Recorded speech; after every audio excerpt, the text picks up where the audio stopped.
Good morning, everyone, and welcome to this morning's special committee on Bay Delta. I'm Director bdc76e78, and I've been asked to chair this meeting because both the chair and vice chair are back in Washington, D.C. conducting district business, and it's my understanding that they are on the phone this morning. Okay. Yes, Peterson and LaFay are here. Excellent. So we'll go ahead and start with providing an opportunity for the members of the public to address this committee on matters within its jurisdiction. Anyone wishing to do so, I have no cards in front of me, but if you'll wave your hand or stand. Okay, then moving on to item number 2, which is approval of the minutes of the meeting of the special committee held last month. It's been moved by Director Beard, seconded by Director McKinney. I'll ask for both an electronic vote and a voice vote from Director Peterson and LaFay, please. Peterson, yes. LaFay, yes. Thank you.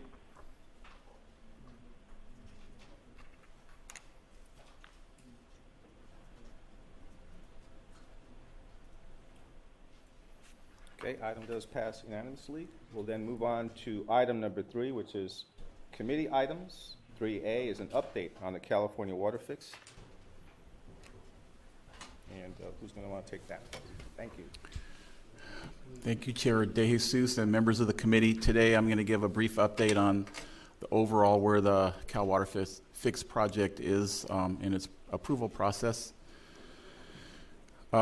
We've showed this graphic in the past. It's a graphic that shows in 2015 some of the key milestones, and in 2016 some of the key milestones. And just to give you an example, in 2016, some key accomplishments were the completion of the biological assessment for the Cal Water Fix project. And the reason that that's important is because it's a description of the project by the two agencies, DWR and the U.S. Bureau of Reclamation, on the physical features of the project, how it would be operated, and that is the basis for how the fishery agencies would review the proposed project and determine under a biological opinion how it would be permitted under the Endangered Species Act, the Federal Endangered Species Act. Similarly, completed in 2016 was the application for what's called a Section 2081 permit. And a Section 2081 permit has to do with the California Endangered Species Act and how California Fish and Wildlife Agency would approve the proposed project. So that application was also submitted by the Department of Water Resources to allow for the consideration of a permit under the Endangered Species Act under California law. And then finally, the final Bay Delta Conservation Plan, California Water Fix, EIR, EIS. It's a joint federal and state environmental document. That was completed in December. There was no decision on that document. That decision is awaiting the completion of the Endangered Species Act proceedings. And then at that time, once the state and federal decisions on the Endangered Species Act are made, then the decision on the environmental impact report and impact statement would be made. So that's kind of a sketch of what's been accomplished up through this point, which is pretty significant. What we have in front of us is the final decisions on the Endangered Species Act, state and federal. We have the core permit, which has to do with dredge and fill in the channels for the project, for example, at the intake system. Then the record of decision and notice of determination for the environmental impact report and impact statement. So that's in 2017.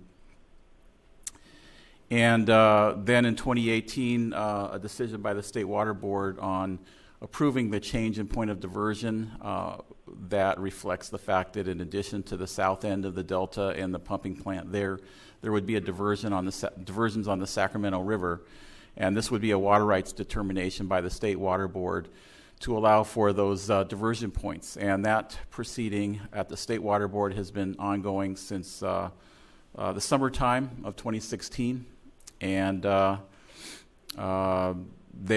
process is ongoing, and will continue on even past the approval of the environmental impact report and impact statement. But we've been focusing quite a bit on the biological opinions and the state 2081 permit. I showed you a graphic that shows a sequence here of how things would go.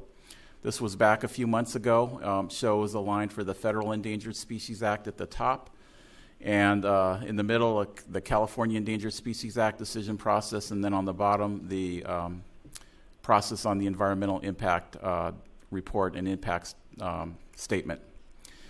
So what I pointed out here in the past presentation is just how this would go through peer review.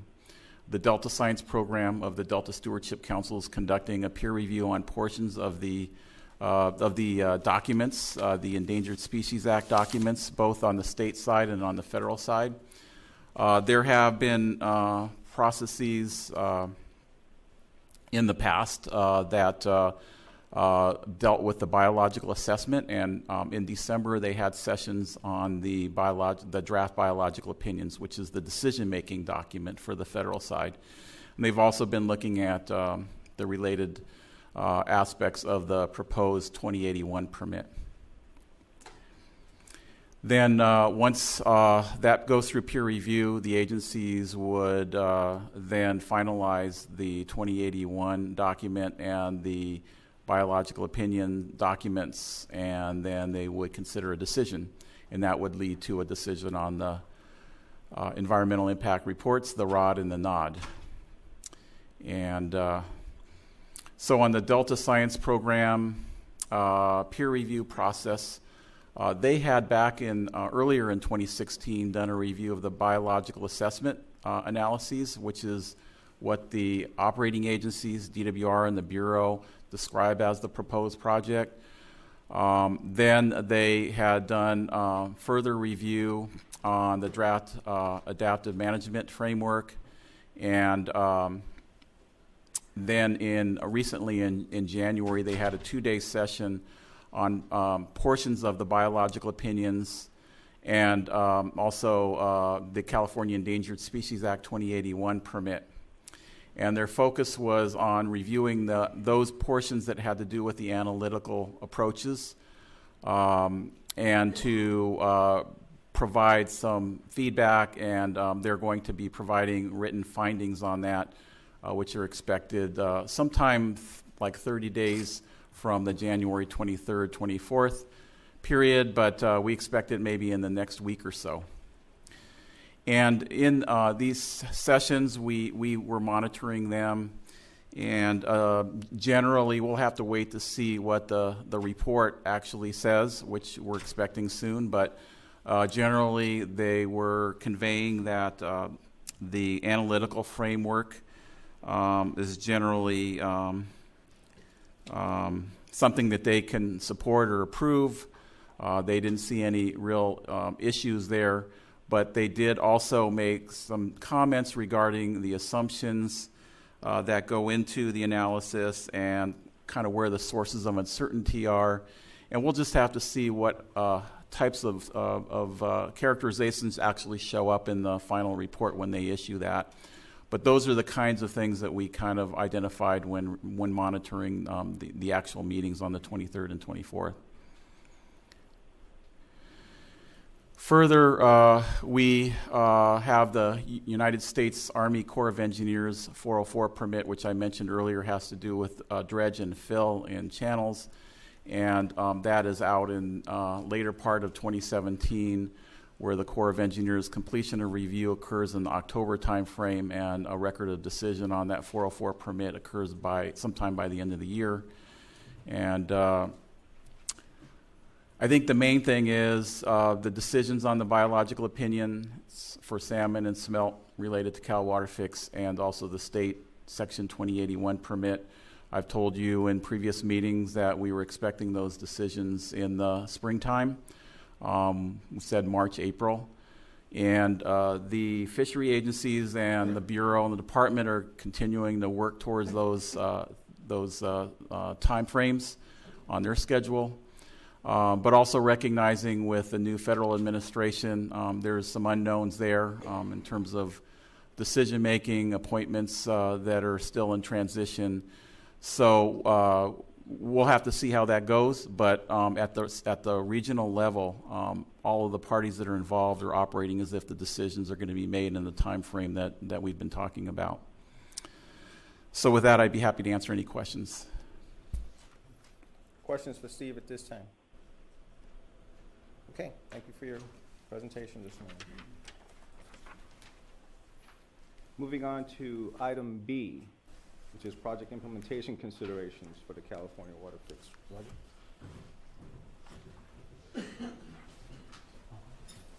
Let me introduce Chuck Gardner.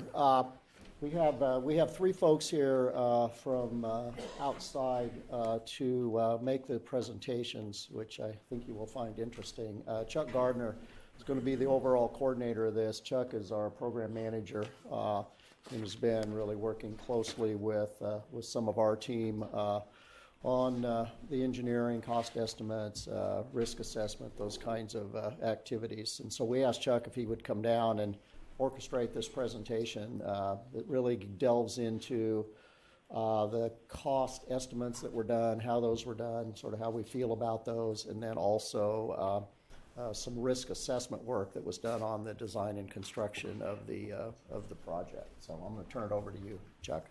Thank you for being here. All right, thanks, Roger. We appreciate the opportunity to come down here and have a discussion about how we develop the project estimate. And getting started, one of the things I'd like to do is just set a little bit of context for the approach that we took to developing this estimate. I would also like to just thank Metropolitan Water District for contributing some really top quality people to creating the estimate. As you may be aware, there's a small group of engineers that are responsible for managing the engineering aspects of the planning process related to the California water fix. It's primarily a group of people that consist of Metropolitan Water District and DWR staff. It's a really small, dedicated team, and one of the things that I find that's the most commendable attribute about this team is their absolute commitment to getting the right answers. So we've all been in meetings where you have people who are committed to personally being right, but these are guys who are personally committed to getting the right answer. And sometimes you get a different outcome when you're really committed to getting the right answer. And so that's the way we've approached this estimate. In fact, it's one of our values for the design and construction enterprise is to focus on getting it right, whatever that might be. So this cost estimate, we have sent our team members to various projects around the world. Just recently, John Benarski visited Hong Kong to find out on these mega projects what goes right and what goes wrong. And what we've done is we've accumulated a list of best practice from those projects. And so there's two of those best practices that come to the forefront. One of them is start with an accurate estimate. And the other one is early and active risk management. And so one of the most common metrics that you base project success on, of course, is did the project come in on budget? And so that's a really important number to start off with.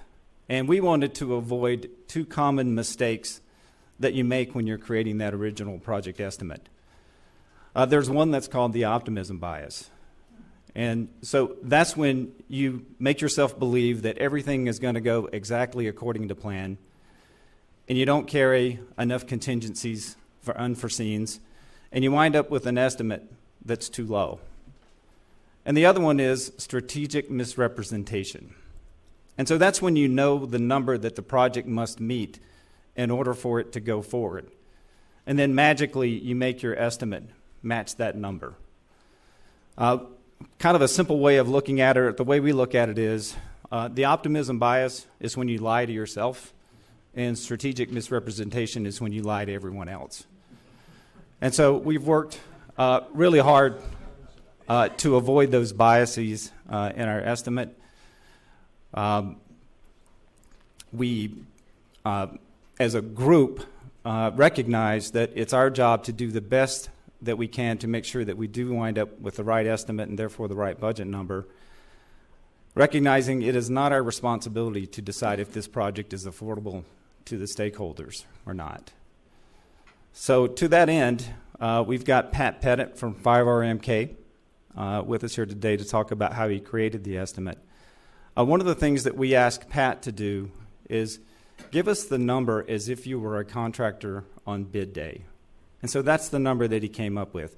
So Pat did a bottoms-up estimate, which means that he estimated the amount of concrete, the pounds of rebar, the labor hours, etc., that would go into building this project. And in fact, I brought this as a prop. This is his estimate. All 43 pounds of it according to the scales at Southwest Airlines. So not an insignificant body of work. One of the things about 5RMK that makes them, I think, uniquely qualified to do this estimate is they do work for companies all over the world, a lot of the gas, oil, and mining industries. And so these are companies that make multi-billion-dollar investment decisions based on the estimates that Pat and his company generate. So one of our other lessons learned, of course, is active and early risk management. A lot of projects we've learned don't do a risk register or a risk assessment before they get started. Of those that do the assessment, a lot of them just check the box, put the risk assessment on the shelf, and never open it again. So what we wanted to do with ours is make sure that we are always keeping an eye on risk and risk management. In fact, it's one of the higher up boxes in our organizational chart. So the purpose of this risk assessment is to just go out and take a look at everything that could go wrong with the project and then assess the cost impact of if everything went wrong. It's a little bit of a depressing effort when you do it because you're always trying to figure out what could possibly go wrong, and it's kind of a dim view of the project. A little bit more difficult when you have a bunch of engineers in the room because they're trying to solve the problems faster than we can think them up. So we wound up having to separate this into two different efforts. So we had one effort where we identified all the risk, and then another one when we came back in and decided what's our plan to mitigate those risks if they all happen to materialize. So Bob will talk about this more, but generally what you want to do is you want to be able to reduce the risk, eliminate the risk, or in some way maybe transfer the risk. So this effort was conducted over a number of days. We did this back in April and May of last year. We had about 60 experts who participated in the workshops, and the workshops were basically divided along their area of expertise. So a couple benefits that you get from this kind of assessment is you do have a plan in place for when and if you encounter those risks. But another good byproduct of this is to do a check on, did we have enough contingency in our original estimate? And so I think that's going to be one of the things that will come through today in this presentation is the comparison of the contingency to the risk that we think that we're likely to encounter as the project moves forward. So with that, I'm going to turn it over to Pat Pettit, and he's going to talk about how we generated the estimate. Pat.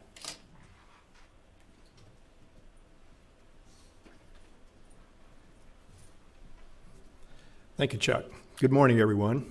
I want to thank the committee for giving us an opportunity to explain ourselves here shortly. What you're looking at here is an overview of one of three intakes off the Sacramento River that we'll get into in just a moment here. Is it not working? Sorry.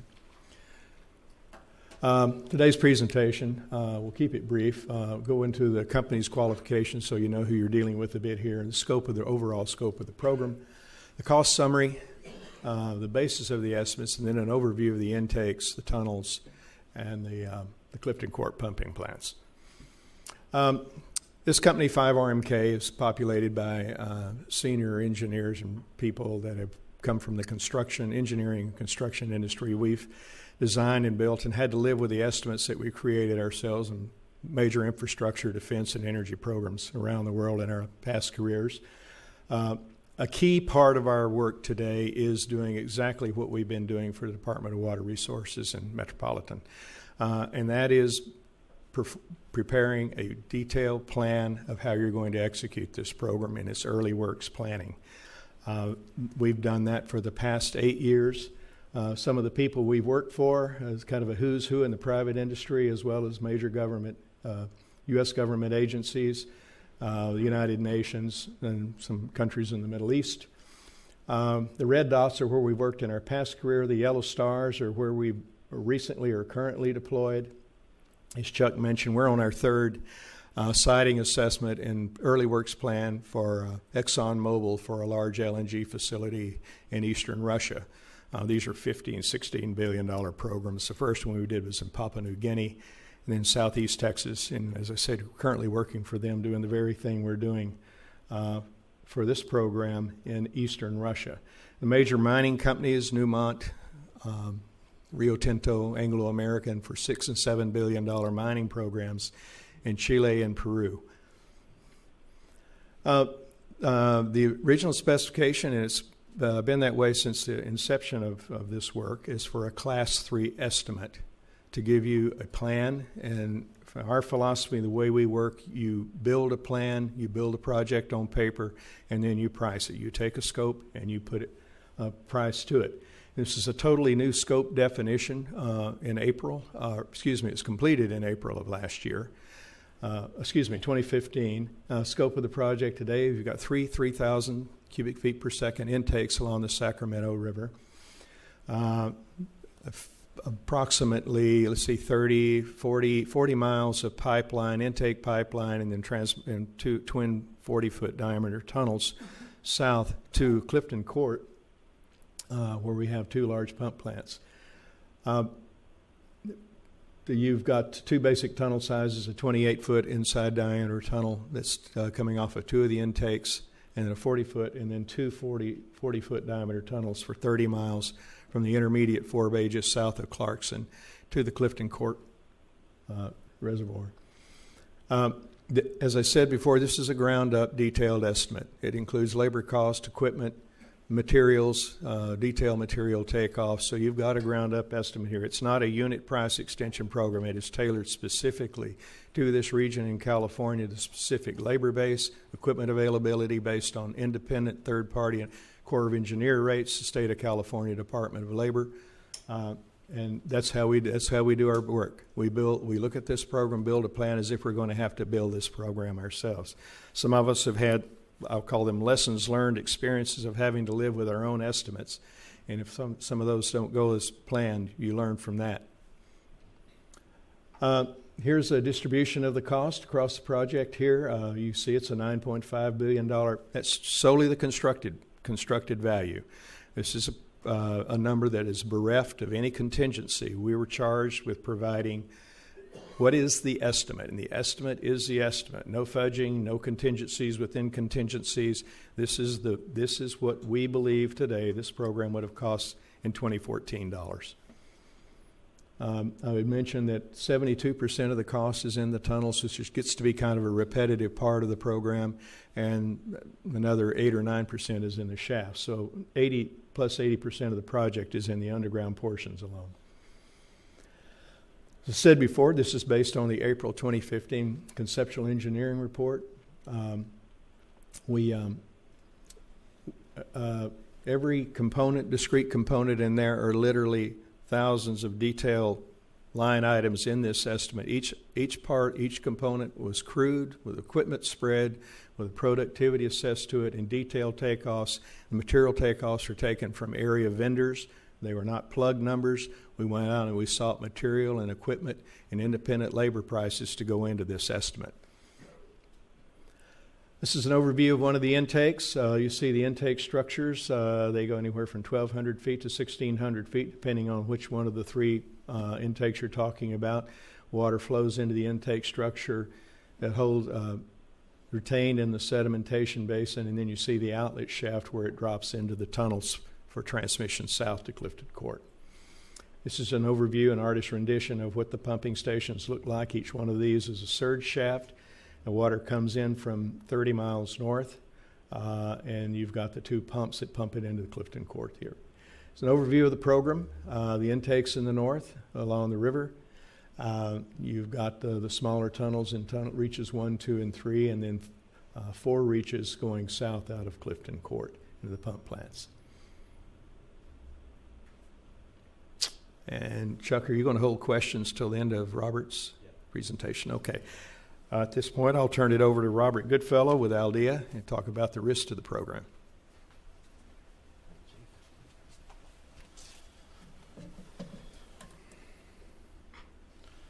Okay, thank you, Pat. So we were retained to look at the risk through design and construction phases of the California Water Fix program. A little word about Aldea. We've been in business. We're a specialist tunnel and underground design and construction engineering firm with a specialty in risk management. I have over 25 years experience myself, and I've worked on 6 continents. If anyone knows of a tunnel in Antarctica, so I can say all 7, that would be great. But we work across the US and across North America and around the world. Risk management really is a process, and every process deserves a good flow chart, so we generated one. What we did in the workshops, we tried to identify risks and assess them. So that gets us into we start at the top left side, and in those 2 yellow circles you see in the top left-hand corner. We generated our risk register with our scoring chart, and then we took the next step of identifying control or mitigation measures, as Chuck described. The full risk management process that will be undertaken throughout the program here will then be implementing those control measures, monitoring and seeing this do loop at the bottom of the flow chart here with the blue, and putting that information back into the risk register and going around that loop. That loop is really what risk management is, if you want a description of what it really is. It's a fairly straightforward 3-step process as part of that loop. We avoid risk where we possibly can, mitigate what we can't avoid, and allocate what we can't fully and completely mitigate. So as you work your way through that pipeline of tasks, you're the avoidance in the tunnel business of avoiding risk, generally you're talking about changing alignments. That's pretty much done now. We're mitigating and then allocate. If you allocate risk to yourself, that's sometimes called acceptance. You accept those risks, and as you transfer risks to others, that's allocation through normally a contract document to the contractor. There is guidance, there is industry guidance from the tunnel industry. I'm lucky enough to be the co-author, or well, maybe I'm lucky enough to be the co-author of the document. It was quite difficult to write in some cases. And the guidelines for the US industry really focus in on 3 items: the importance of experience in the project team. It's really important. Your first line of defense against risk is to have experience of what you're about to get into. And I think MWD in particular and the project team as a whole has done a great job of gathering really highly experienced and skilled people to join the team. The use of a risk register as a risk management tool and a risk presentation tool is another thing that's emphasized in the guidelines. And the third thing is having a consistent and continuous risk management process from the early planning all the way through the life of the project, through design, construction, and beyond into operation even. The scoring came up with many risks that we considered, as we'll see as I continue the presentation in the next few slides. But these were some of the really top headline acts, if you will, the big risks that we identified on the project. These were all classified as red risks. The scoring chart on the right side of the slide here shows that the high consequence and high likelihood risks come up as red in our chart, and that's just for ease of classification. The idea of the risk management process is to take these red risks and drive the scores down through action, not just by changing the score, but by actually doing something. And you reduce then the exposure of the project to those risks into the yellow and hopefully into the white zone. And the risks we came up with were not necessarily unexpected for the size and complexity of the project and program that we have here. You're looking at things like the initial enabling works being delayed that causes consequent delay to subsequent contracts and work being done. That can snowball throughout a major program like this and cause substantial delays to the end date, leading to additional cost.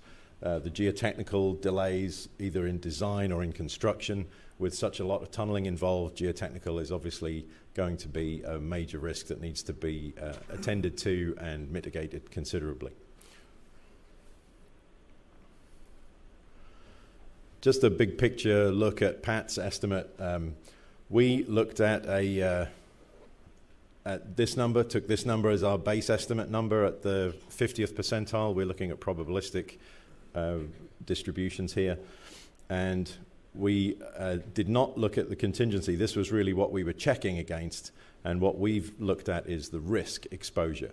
So we've quantified the risks and put them into time and dollars so that we can compare our risk exposure numbers with that line item of contingency from the base estimate. Similar to Pat, we did not consider these bottom two lines, but they obviously need to be brought back into the overall budget number, as Chuck will explain at the end. So the first thing we did, we looked at Pat's estimate, and we looked at the schedule that had been developed, and we allocated cost into time. Allocated cost into the year that it would be expended according to the current estimate. And this is how the cost distributes through time, with the peak spend just over $1.5 billion in 2022. Then what we did was we added in the risk that we had quantified from our risk register and the risk workshop exercise. That's shown up here as an addition to the blue bars, the blue base cost bar in red. And then the more substantial proportion of additional cost there is escalation. You've heard already that the base estimate was done in 2014 dollars. We made the effort in our analysis to escalate those 2014 dollars to the year of expenditure, and that's what shows here in the purple bar, extending the base cost. So how do these things distribute into a probability curve? We were dealing with Monte Carlo simulations of and generating probability curves. So the first thing to draw your attention to here is that the numbers are all lined up along the 75th percentile of cost certainty. That's the number that gives us a 75% level of certainty that the construction cost will be at that dollar value or less. Just a 25% probability of being in excess. So that's a little higher than normal. Normal practice would be to look at probably somewhere in the 50 to 60th percentile, be a little conservative over the halfway point.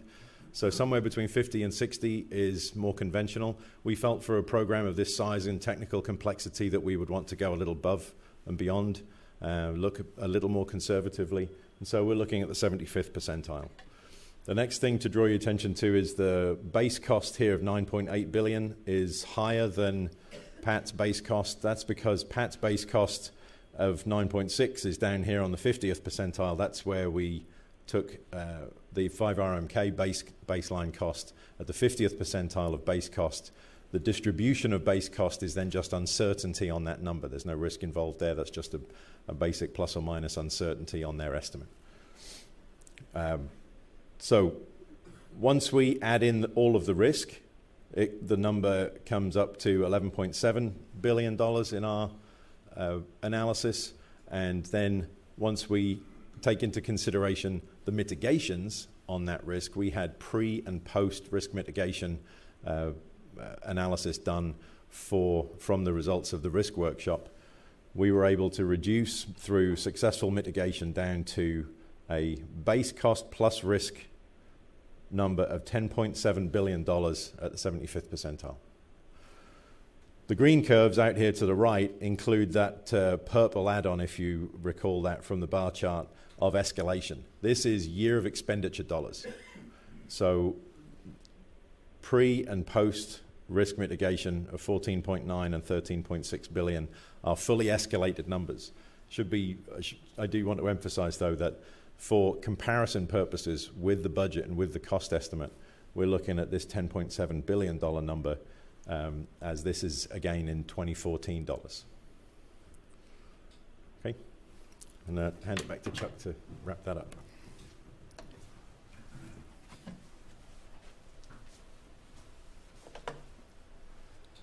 So what we wanted to do with this last slide is just put everything up for a side-by-side comparison to see where it all lines up, so we can always get back to a comparison to this $14.9 billion number.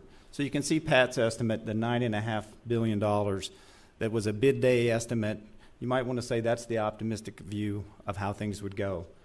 And then we, just reading down the line, added a contingency of about 36% to his number to account for any unforeseen conditions, risk. And so that was our subtotal of the 12.88. And then you can also see the constants that we have in the numbers. There's the $1.91 billion for the PM, the CM, and the engineering. And then land acquisition we keep as a constant. So just reading straight down the middle line here, the middle column for the 5 RMK estimate, that's how we got to our $14.94 billion cost estimate. And then over at the 75% confidence interval, with risk identified and with the mitigation plan in place, you can see that that number now, the $9.5 billion, really goes up to be a $10.66 billion number. There's no contingency carried with that number because that number now has been risk adjusted to include any contingencies that we might encounter. And then just reading the rest of the way down, those numbers just hold constant for the PM, CM, the land acquisition, for the total of $12.72 billion. The other thing that we did is we went and hired Jacobs Engineering to do a completely independent cost estimate. So they came and re-estimated the project much the same way that 5RMK did initially, and you can see how their numbers lined up. So $8.86 billion. We added the contingency back in. They're 12.1 or 12.01 total, and then just reading the constant numbers all the way down the line. So I think what this is telling us is that we have a pretty conservative cost estimate reading across the board at $14.9 billion. There's one obvious question, I think, is why is all this in 2014 dollars? And we'd agree, it definitely needs to be re-estimated in 2016 dollars, and when the next phase of funding becomes available, that will be one of our first orders of business. But one of the other benefits of keeping everything consistent in 2014 dollars is we've been able to understand with design changes in the project how the costs are really changing. So it's an apples to apples comparison by keeping everything in 2014 dollars. And that was the convention we started with. There's any number of ways you can slice and dice this cost estimate. You can not only include escalation, you could start including the cost of interest. And there's any number of iterations about how you do interest. If you capitalize the interest, or if you decide that you're just going to amortize the loan all the way from the beginning.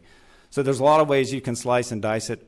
For us, we've stuck with this clear way of looking at it in the same dollars, just so that the stakeholders get a sense of, is the project really going up or not as we start to make design changes.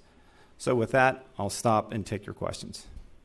Okay, thank you very much for those presentations. And before I open it up to questions here, let me just remind everyone that we have both the committee chairman, Peterson, and Vice Chairman LaFay back in Washington, D.C. conducting district business. And so I'll offer to them first any questions that you might have, gentlemen?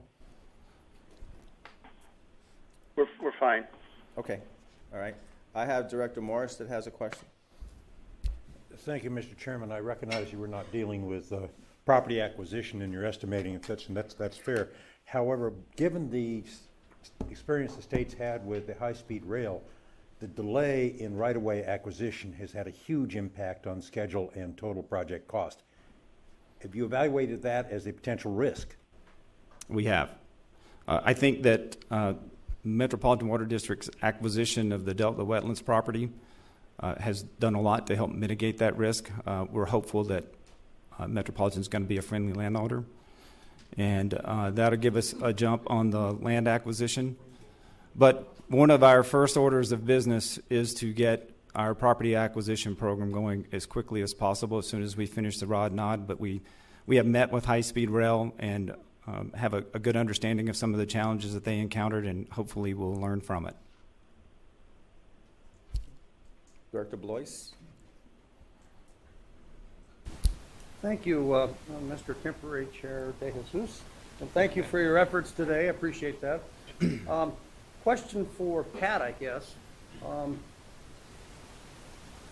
The bid that you say, is that a bid or is it an estimate?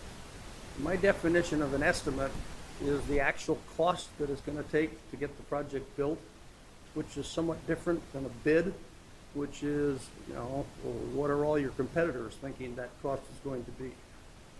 Was this more of the cost, or does this bring into bear the various competitive bidding aspects? It's an estimate.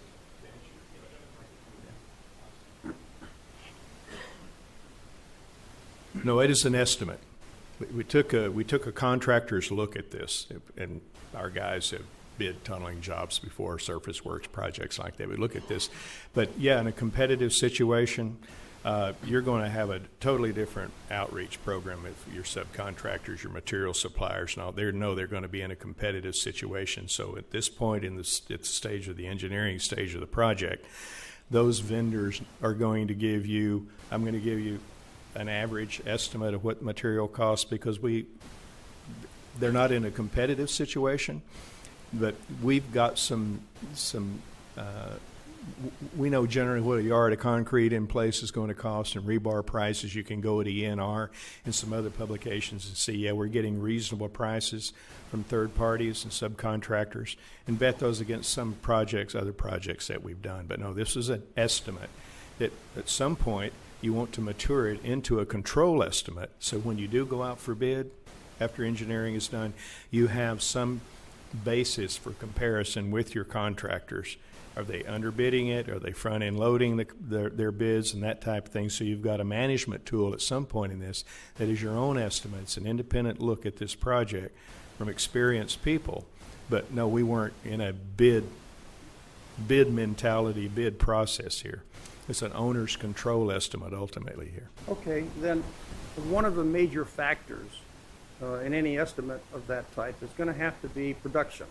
How many feet per day is that TBM going to get, given the ground conditions, whatever? There has to be a certain amount of guesswork or risk, as I'll put it, in figuring out what that right number to base your estimate on is. I'm trying to get a sense of how much additional contingency or risk that is involved in making that decision, given the fact that we're piling on another 36% in contingency on top of that. Well, there was something of a collaborative. This is a totally independent estimate. We were sent off to Boise, Idaho to do this, totally independent. But at some point, those very production TBM, how many feet a day will a tunnel boring machine, a Robbins tunnel boring machine make? On a given day, it'll do 60 feet a day. A 40-foot one will do 50 feet a day in an ideal world. But that doesn't account for muck time. It doesn't account for safe havens, repair and service on the machine and all that. Once you back that off, we've got a pretty good indication on the geology of this, and pretty well along the entire 40 miles of the route. The ground is predictable at this point. There's obviously, it's advised to go ahead and do more geotechnical look at this. But we don't have rock outcroppings, or the water is the water. You've got 70 PSI on these machines and all of that, but you're doing a certain amount of ground treatment. But it does, at some point, you come from experience, and our tunnel estimators have got 30 years of doing work in Dublin and Atlanta and in soft ground and personal experience with Taipei subway. Very similar conditions, silty, gravelly running soils with an earth pressure balanced machine. You get a sense of what a machine is capable of doing. And we were conservative because geology is still, there's some unknowns out there about the geology and the ground. So I think you're answering my question. I'll summarize it with one final, just to be sure. And that is, you've got what you consider to be a reasonable estimate, taking into consideration all of those unknown risk factors to the best of your ability, And you've already got a lot of that contingency built into your estimate because that in fact is what's probably going to happen. Is that correct? To a point, and I know you're getting, we don't want contingency on contingency. You don't ever want to get into that. Not unless yeah. it's reasonable to do so, and it might be. True. I think, again, we took the approach that if we know this machine can do this. Now we have to present to everyone DWR that I know that the machine is capable of doing this with downtime, with bad ground, with excess ground treatment. And you've asked me for a number. And this is a number, but I say it's a safe number, it's a conservative number. But it's not unreasonably conservative. And so at some point, we always try to get people, it is the estimate bereft of contingency. And I still think contingency is in order here. We don't know the ground yet that well. And it's the good and the bad earth. And there will be bad earth out there. We just don't know where it is yet. All right, thank you. Okay, sorry, it took a long time to say that, but it. Director Pesquet. Any other questions? Director Wunderlich. Thank you. See, how much comfort should we take in this? You have a relatively narrow range, but anecdotally, major infrastructure projects frequently miss by quite a bit. Are we doing a better job? Do they not go through a process like this? Or are there unknown unknowns that still that aren't incorporated in this analysis? Let me give you one example. You know, this recent election, of course, missed by quite a bit.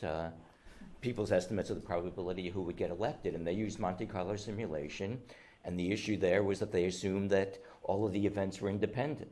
They didn't couple that if one state moves in one direction, that actually the same forces were driving other states to move in the same direction. Do we assume that all the things that could go wrong are independent of each other and have actually some probability of there being a delay because of getting land or something or other also becomes coupled to something else and actually drives the uncertainty higher than what we have? I guess it all comes down to when you look backwards at times that you've done this before, how close does this come to being right? Well, I think it's a good number and a reliable number. You know, it's the unknown unknowns that worry us.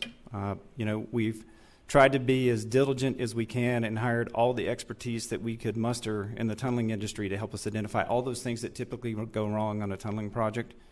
And so we tried to capture those risks and the cost associated with them.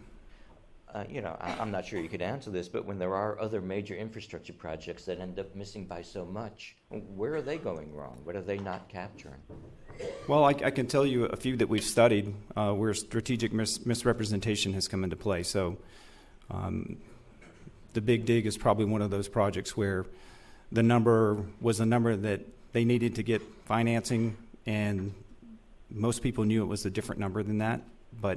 So I think a lot of projects start with the wrong estimate for strategic purposes, and then people get anchored to that estimate, and the project's always evaluated as a success against that initial number. So one of the things we wanted to do differently is learn what other projects had done wrong.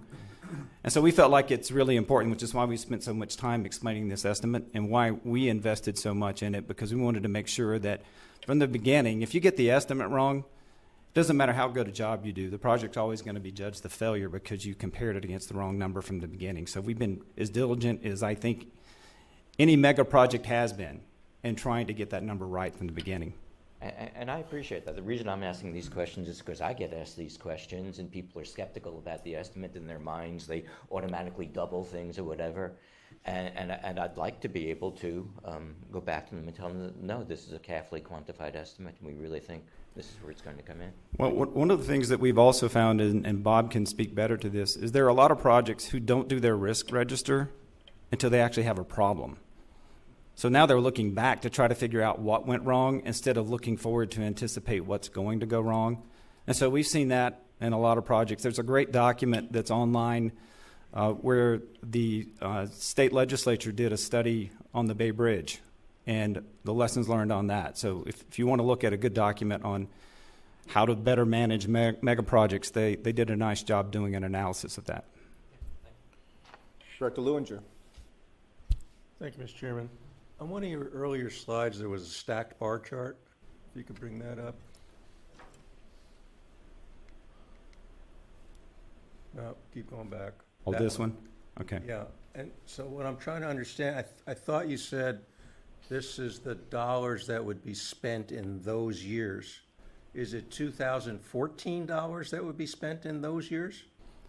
That's what I'm confused about. Is this still 2014 dollars, or are these in 2020, is it 2020 dollars being spent, or is it Bob, you want to address that? 2014?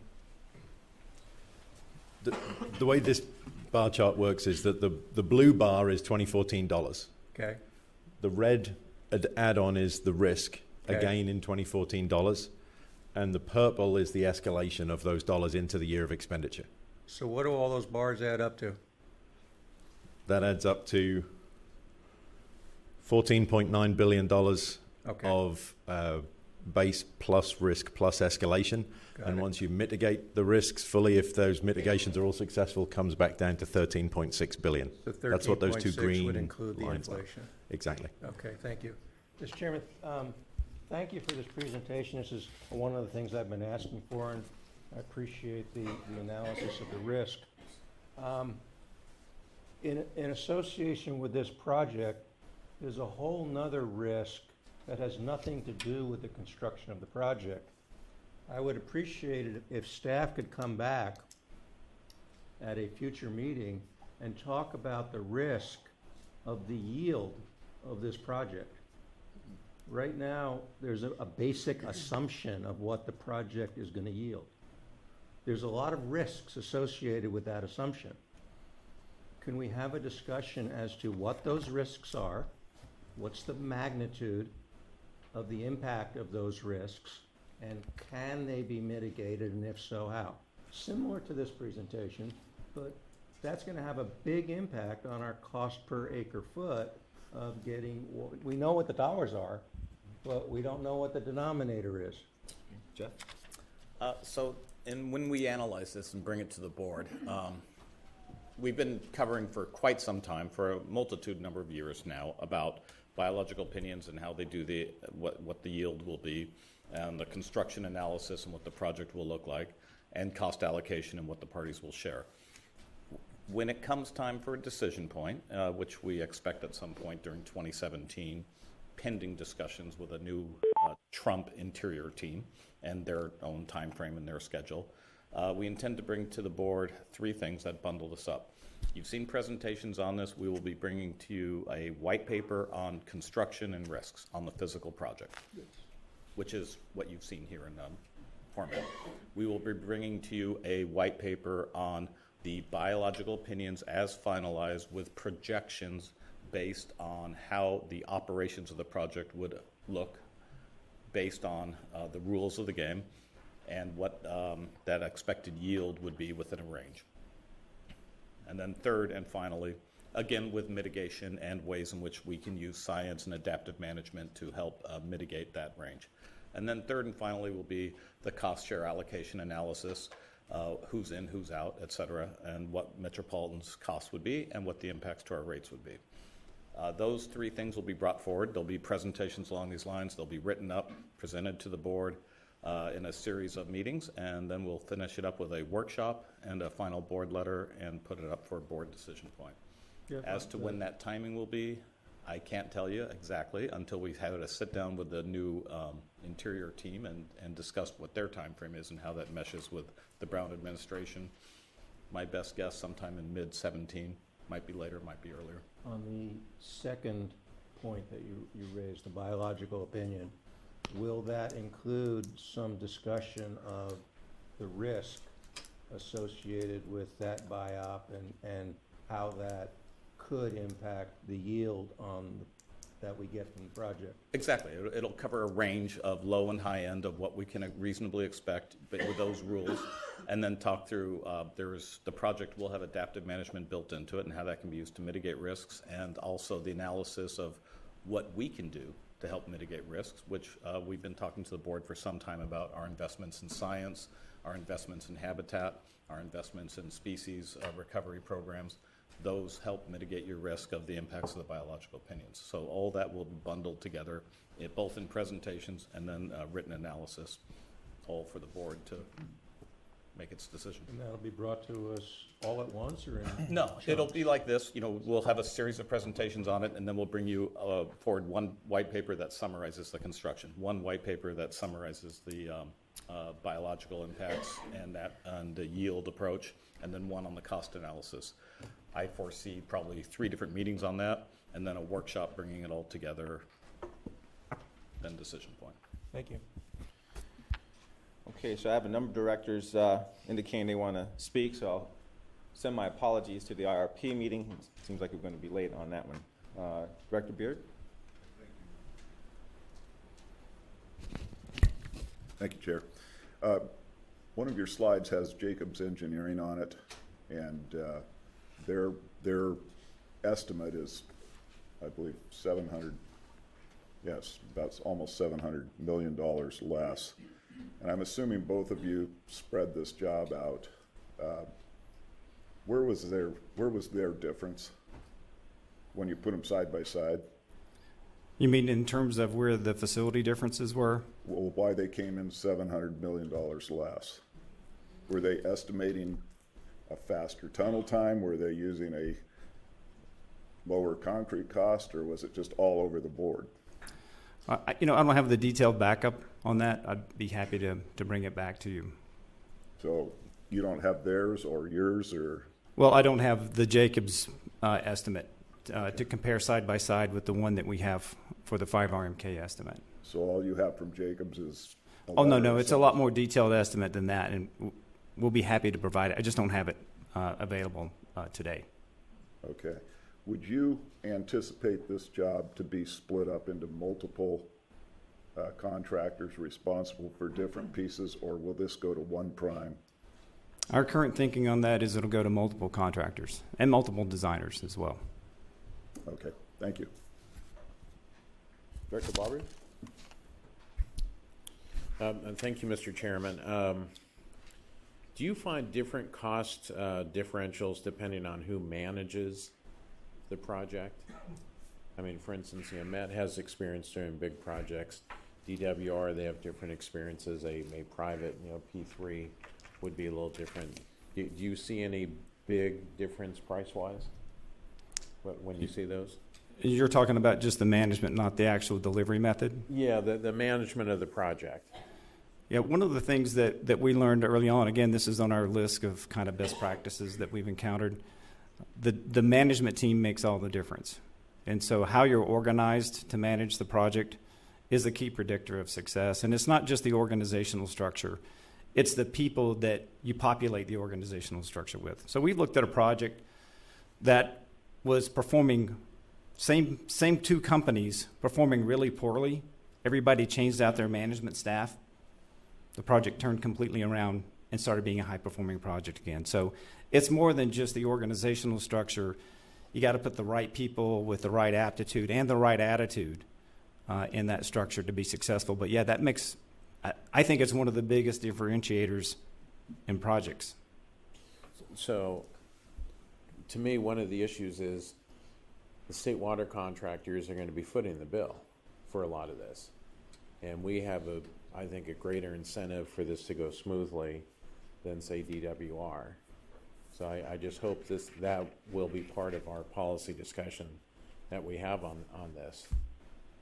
And I know we've chatted about some other issues related, but I just think this is absolutely key. No, absolutely.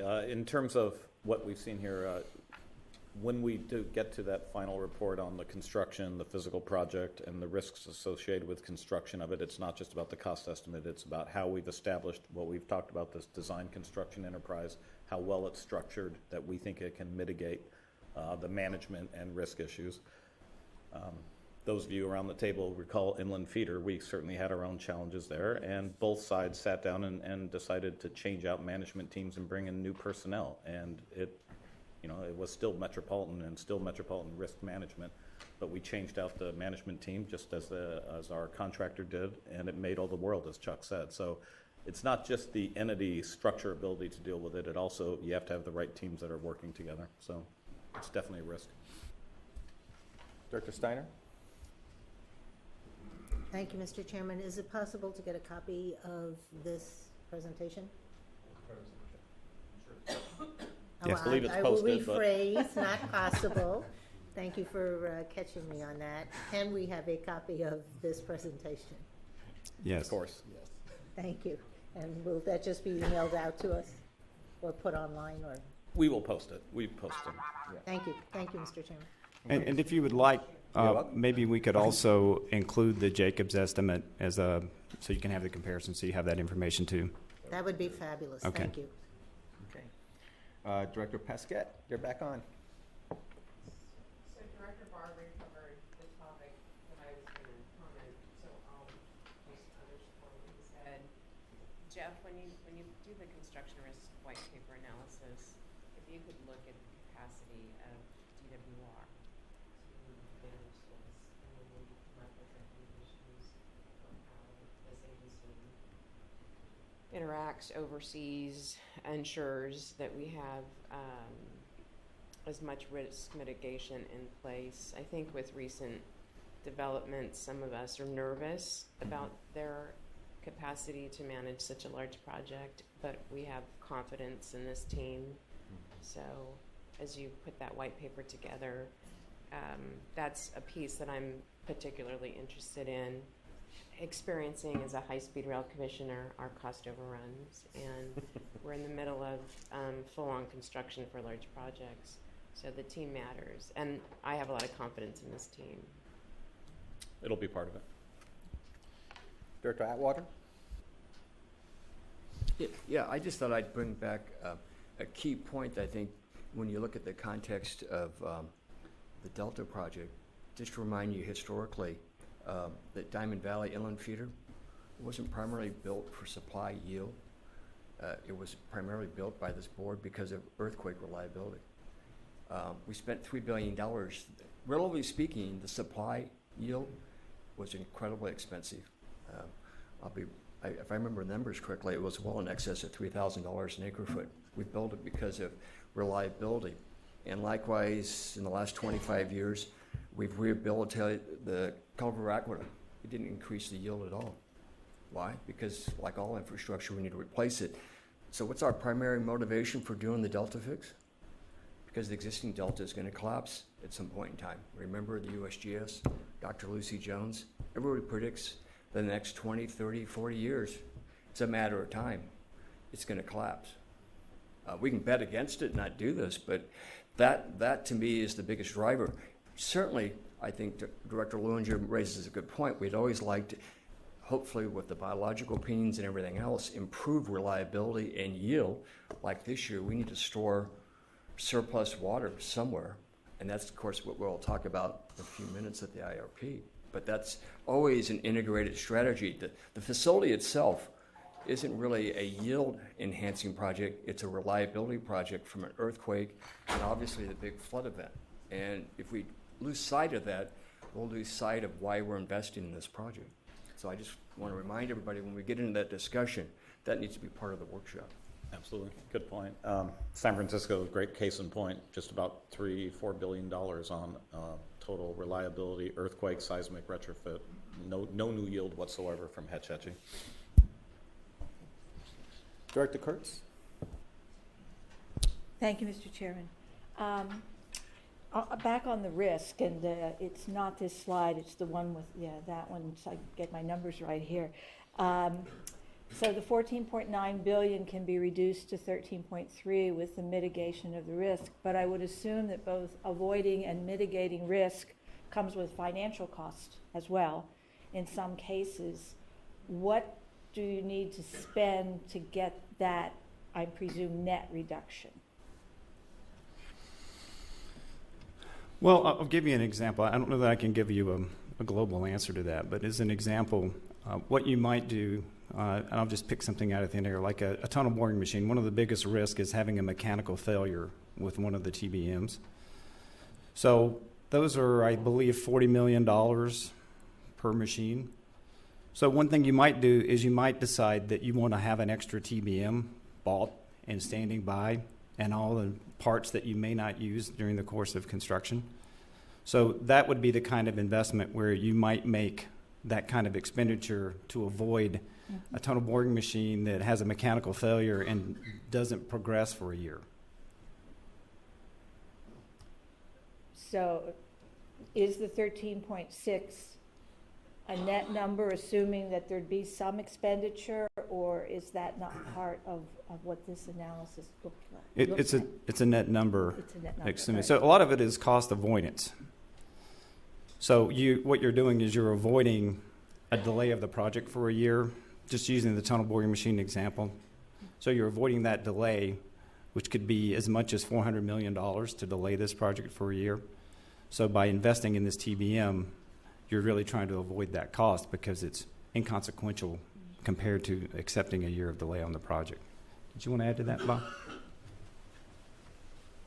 Just really to reinforce that that's exactly correct. So it was done on an item-by-item, row-by-row basis, the mitigations, and there was every attempt made during the workshops to talk about a net saving and a reduction in risk. So it wasn't a tremendously formal process of saying this mitigation will cost this much. It was by doing this, we can reduce the impact by X amount, and the X amount was deemed to be a net amount to the best of our ability of the experts around the room. After the cost of whatever it was Right. that the action was that you took. And the mitigation to a level as low as reasonably possible, which is kind of a trade acronym, ALARP, is exactly that. So you don't spend 3 times the amount to get hardly any saving. You cut it off you cut the mitigations off at a point. That's how you can't necessarily avoid. You could avoid all risk if you have an endless supply of money. That doesn't exist. So again, it was a judgment call in the workshop to where we stopped the mitigations. Thank you. Thank you, Mr. Chair. Okay, you're welcome. Any other questions here or on the phone? Okay, Roger, thank you. And thank you for the presentation. I'll say this, Director Chairman Record, as you know, we have an impressive board of directors, but never have I been more impressed by the questions asked this morning on this particular presentation, so makes me proud, for sure. Moving on to item C is a quarterly update on expenditures for the Bay Delta Conservation Plan.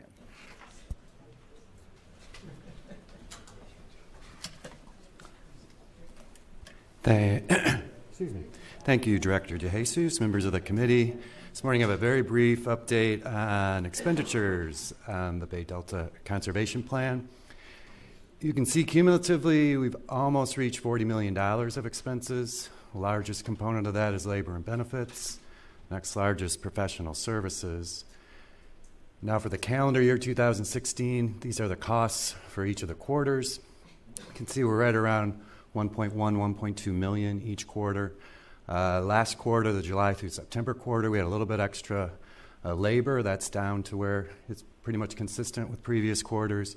We did in the last quarter of calendar 2016 had an increase in professional services. That's largely due to one contract for $238,000 excuse me, to assist in establishing risk assessment workshops. That concludes my presentation. Be happy to take any questions. Director Steiner? Thank you. On the slide, the one with the numbers, not the bar charts, since there's only 2 of them. My memory is that in the past, the one before it, thank you. My memory is that in the past, we've had a number of how much money was left or available to be spent, and I don't see that here. So do you know where we're at as far as we had a certain budget of money to be spent and how we're doing? I think we were waiting for some money from the Bureau of Reclamation at one point. Roger's making faces over here. I'll take a shot at that. Yeah, what Hal has done, these are Metropolitan's expenditures independent of our contributed funds to the project, which I think is $63 million. So each month, Steve and I put in our Delta report. I think what you're talking about separately. We try to list. We've been running in the red. You know, we're getting cash just before the bills come due. So we report that every month, what our contribution is, and essentially what the Bureau of Reclamation and DWR have now been providing in order to finish the process. So that's in the monthly report. So can we put that number back into this when we give this in this meeting? We could do it here. That's part of the monthly report at Water Planning and Stewardship. We show all the project costs, and that's part of his report. We can double report it here if that's the preference. This was, the request at this committee was that we wanted to track Met's costs, so we show the other costs there. I'd appreciate it if we put that number back in there. Thank you, Mr. Almost Chair. Okay. You're very welcome. Okay, moving on. Bay Delta Managers Report. Steve, do you have anything else that you want to add to your report? Roger? No, well, just a couple things. We're continuing to work through some of the details on the cost allocation because the goal is to have steps that have that as part of the package. The only other thing is, we're finally seeing a little bit of sun up north, so we've got about a week break in the weather, which is good. Perfect. Storage system is full. The flood releases are starting to tail off a little bit because of that. You probably saw that Orville stopped the releases through the main spillway yesterday to take a look. I got some photos. It's pretty impressive. Shasta is still releasing 70,000 CFS though, so they're trying to manage within about 700,000 acre feet of filling. Folsom is releasing 25,000. They were as high as 80 for a while, and so they're starting to tail off a little bit. As I reported before, and I think Dimitri did, we pumped at full capacity for about a month. About 10 days ago, we started reducing pumping because first the state share of the San Luis Reservoir south of the Delta filled, and the federal share is just about full. So we dropped from combined pumping of about 14.4 down to about 7,500 CFS now, and that's basically to top off the federal share. And people are pulling water out of San Luis as fast as they can, but you put those together, and that's about what's happening there. So. Director Lewinger? Roger, from what you just said, I got the impression that we're slowing down the pumps because San Luis is filling. Does that mean Met and others have no place to put more water?